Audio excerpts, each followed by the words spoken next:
In the spring of 1942, deep inside a nondescript naval outpost in the Pacific, a young American radio operator leaned over his console, eyes half closed from exhaustion.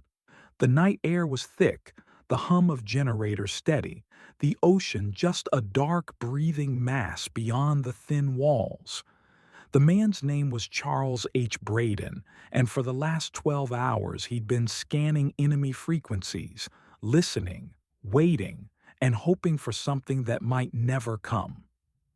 The Japanese Navy's transmissions were supposed to be unbreakable. Their JN-25 code, a labyrinth of numbers, ciphers, and code books, had baffled Allied intelligence for months. Even the British, with their advanced decryption centers, struggled to make sense of it. Every message sounded like a meaningless blur of digits, until that night. At 0243, a faint burst of Morse static flickered across the receiver. The signal was weak, the tone uneven, but the rhythm was deliberate. Click, click, pause, click, click. Braden straightened up.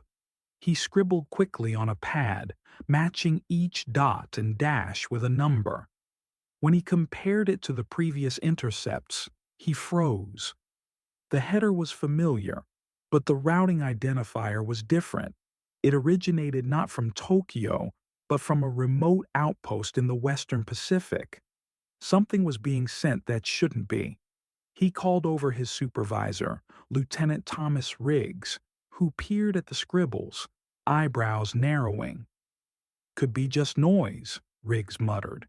But he ordered the recording to be transmitted immediately to Station Hypo, the U.S. Navy's cryptographic center in Pearl Harbor.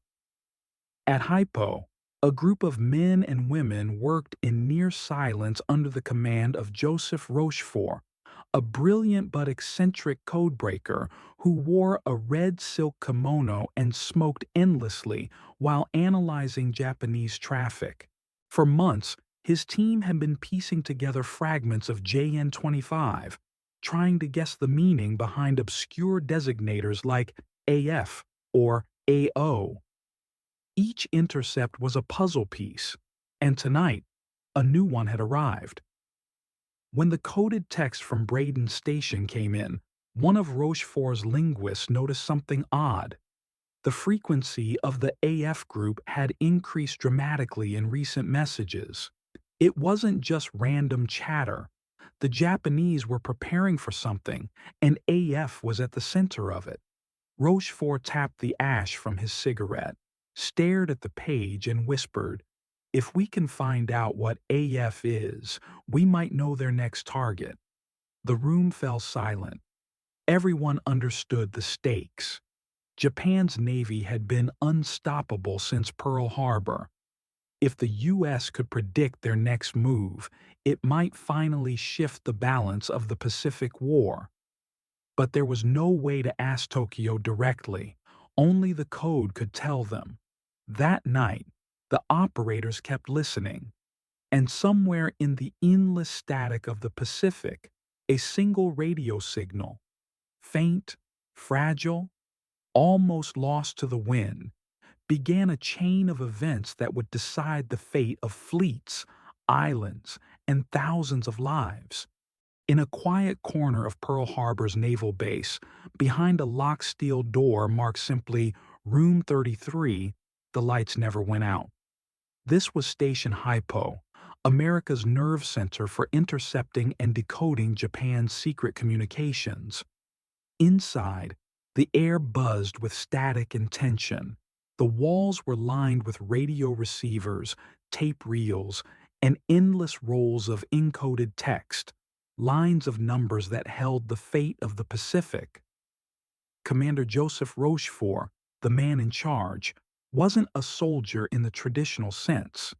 He was a linguist, mathematician, and maverick who believed that war could be fought and won with logic and patience. Every day, his team received hundreds of intercepted messages. Most were incomplete, garbled, or encrypted beyond recognition, but piece by piece, Word by word, Hypo was learning to read the enemy's mind.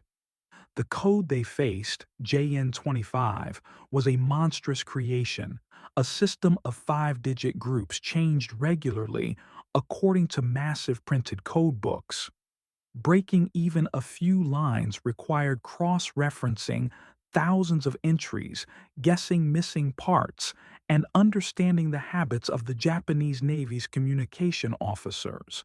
It was like solving a jigsaw puzzle with most of the pieces missing, and no picture to guide you.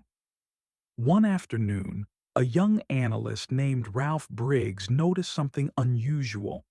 The recurring term AF appeared again, always surrounded by terms related to logistics and fuel. "They're sending supplies there," he said quietly. Rochefort looked up from his desk. "Then it's a base," he replied, "a target, or a trap." The debate consumed the room. Some believed AF referred to an Allied base in the South Pacific, maybe Samoa, maybe Fiji. Others, like Rochefort, were convinced it meant Midway, a tiny atoll halfway between Hawaii and Japan. The problem was, nobody could prove it. Without proof, the commanders in Washington wouldn't act. To test the theory, Rochefort came up with a plan, a deception. He convinced the naval commander at Midway to send an unencrypted message reporting that the island's freshwater system had failed. 2 days later, Japanese radio traffic lit up. A new message, encrypted in JN25, was intercepted. AF reports water shortage. Rochefort's team stared at the paper. The code had betrayed itself. The room erupted in disbelief, then cheers. They had confirmed it. AF was Midway, Japan's next major attack target. But for Rochefort, the moment wasn't one of celebration. It was one of dread. He knew what it meant. A massive Japanese fleet was already preparing to move. And if the U.S. Navy didn't act fast, Pearl Harbor could happen all over again, only worse. In that dim, smoke-filled room, surrounded by the hum of machines and the smell of stale coffee, a handful of cryptographers had just changed the course of history, but no one outside their walls yet knew it. By late May 1942, the decoded fragments pouring from Station Hypo began to form a clear, terrifying picture. Rochefort and his cryptographers were certain that Japan's next major offensive would strike Midway Atoll, the last American stronghold guarding the route to Hawaii. But while the signals and code groups told one story, Washington wasn't convinced.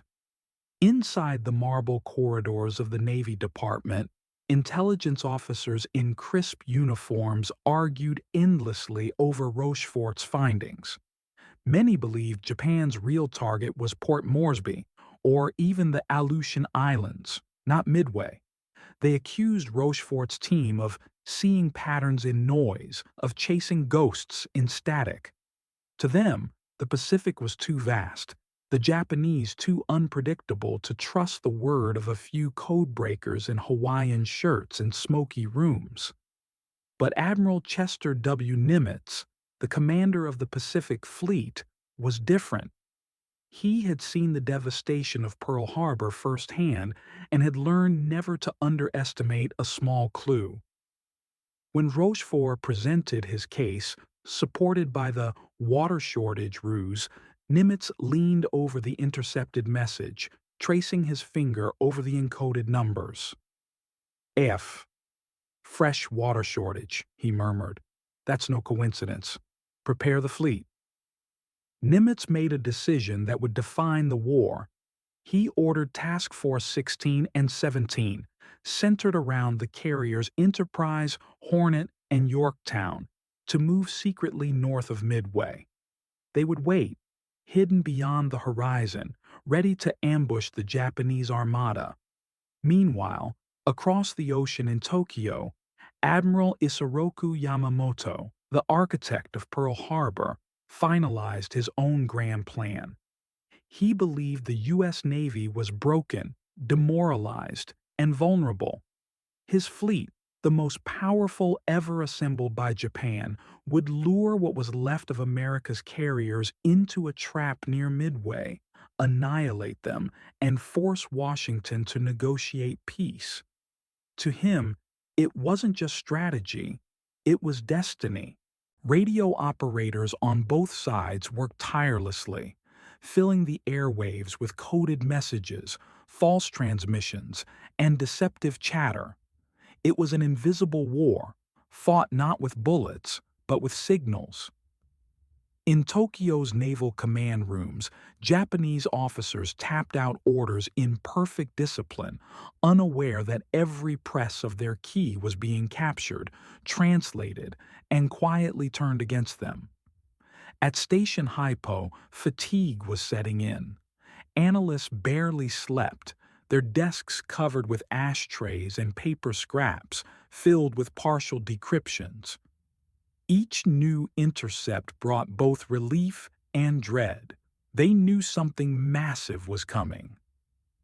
"If we're wrong," one of the linguists whispered late one night, "we'll be sending our own men into a death trap." Rochefort's reply was calm but cold. "And if we're right, we'll stop an empire."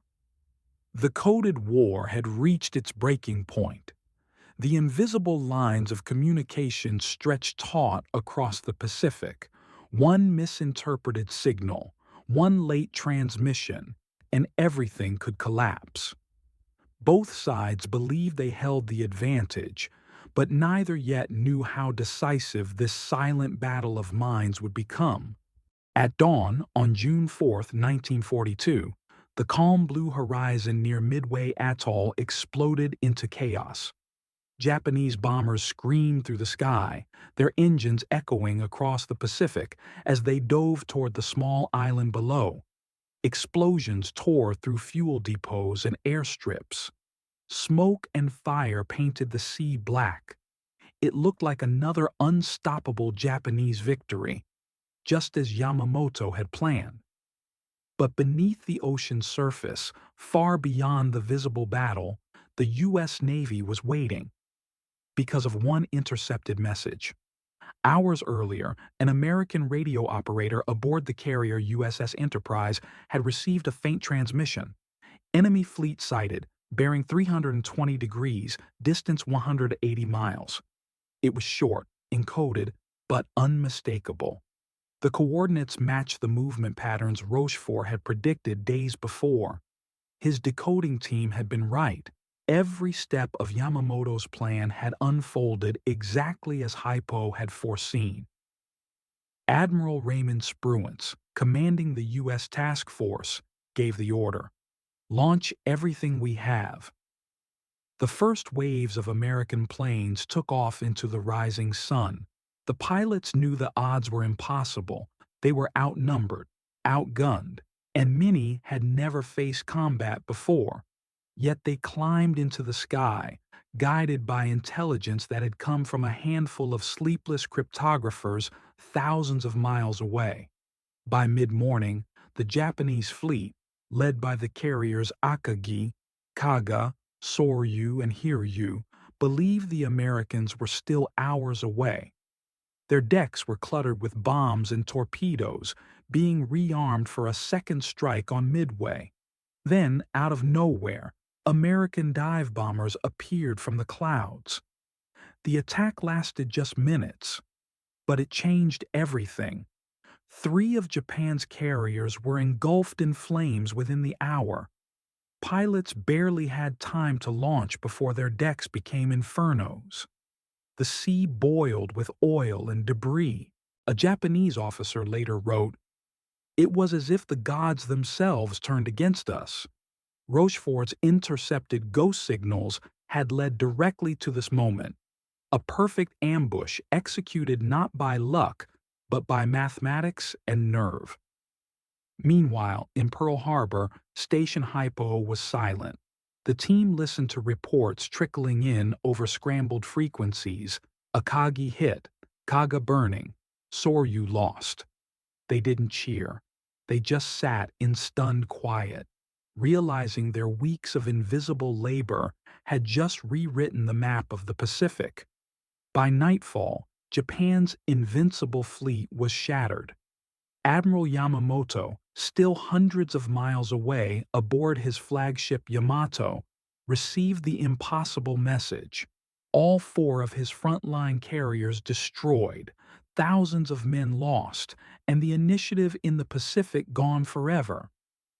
The message that had started as a flicker of Morse code had turned into a thunderclap across history. When the echoes of the Battle of Midway faded, the world celebrated a turning point. But almost no one knew why it had happened. Newspapers hailed the bravery of pilots and admirals, the skill of American gunners, the luck of timing. But the true architects of the victory, the codebreakers of Station Hypo, remained buried in silence. Inside the small offices in Pearl Harbor, the cryptographers returned to their desks as if nothing extraordinary had occurred. There were still messages to intercept, still codes to crack. The war in the Pacific was far from over. Yet deep down, they knew. The battle they had just helped win would shift the entire balance of power. Midway wasn't merely a naval triumph. It was a triumph of information. For the first time in modern history, intelligence had decisively outmatched brute force. But to protect that secret weapon, code breaking, the U.S. government classified everything. Rochefort's team couldn't tell their families, couldn't publish reports, couldn't even confirm what they had done. When medals were awarded for Midway, none of their names appeared. The official histories mentioned only reliable intelligence. Rochefort himself was quietly reassigned to a desk job in San Francisco. His superiors in Washington, jealous and skeptical, refused to believe that his methods had been decisive. For years he lived in obscurity, working on logistics reports while others took the glory. When colleagues asked him if it was worth it, he only smiled. "It's not about who gets credit," he once said. "It's about who wins." Meanwhile, the impact of his work rippled through the entire Pacific campaign. Every major American victory that followed, from Guadalcanal to the Philippines, was shaped by code breaking. The Japanese Navy, unaware their communications were compromised, continued to use modified versions of the same system. Each time they transmitted, the cryptographers of Hypo listened, and each time the U.S. moved one step closer to Tokyo. When the war finally ended in 1945, the secret still held. Even as the world watched Japan surrender, the story of the code that changed everything remained hidden behind locked doors. Decades later, declassified documents finally revealed the truth. Without Rochefort and his team, Midway might have been another Pearl Harbor, and the Pacific War might have lasted years longer, with tens of thousands more dead. But by then, most of the original code breakers were gone. Their names were footnotes, their photographs faded, their offices dismantled. Only the walls of Room 33, where the hum of typewriters once filled the night, had heard the real story unfold. And in that quiet, they had already written their own version of victory. Long after the guns fell silent, the war of words and codes continued.